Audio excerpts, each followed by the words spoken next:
ఒక పల్లెటూరులో మిథుల అనే చిన్ని పాప ఉండేది. ఆమెకు జంతువులంటే మహా ఇష్టం. ప్రతిరోజు తోటలోకి వెళ్ళి పక్షులతో, పురుగులతో మాట్లాడేది. ఒకరోజు మిథులకు ఒక చిన్ని పక్షి కనిపించింది. రెక్క విరిగిపోయి నేలపై పడిపోయింది. మిథుల వెంటనే దాన్ని ఇంటికి తీసుకెళ్ళింది.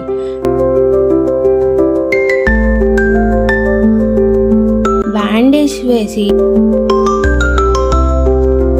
గింజలు పెట్టింది. మెల్లిగా గుచ్చుకోకుండా చూసుకుంది. అలానే రోజులు గడిచాయి. పక్షి కోలుకుంది. మిథుల దానికి చిట్టి అనే పేరు కూడా పెట్టింది. ఒకరోజు చిట్టి ఇంటి చుట్టూ తిరుగుతూ మిథులతో మాట్లాడడం మొదలుపెట్టింది. ఆశ్చర్యపోయిన మిథుల, చిట్టి, నువ్వు మాట్లాడగలవా? నీకు మాటలు వచ్చా అని అడిగింది.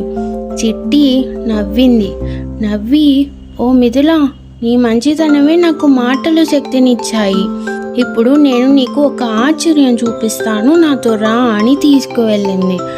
రెక్కలతో మెరుస్తూ మిథులను ఒక జంతు మాయ ప్రపంచానికి తీసుకెళ్ళింది. అక్కడ చాలా జంతువులు ఉన్నాయి. ముసలి, పాము, పంది, ఇలా అన్ని మంచి మిత్రుల్లా మాట్లాడేవి. అక్కడే మిథుల నేర్చుకుంది, ప్రతి జీవికి ప్రేమ, సహాయం చేయడం నిజమైన మానవత్వం.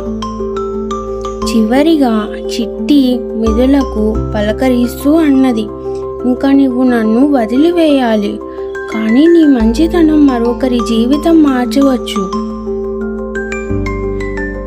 మిథుల నవ్వుతూ కన్నీటితో చిట్టికి వీడ్కోలు చెప్పి ఇంటికి వెళ్ళిపోయింది.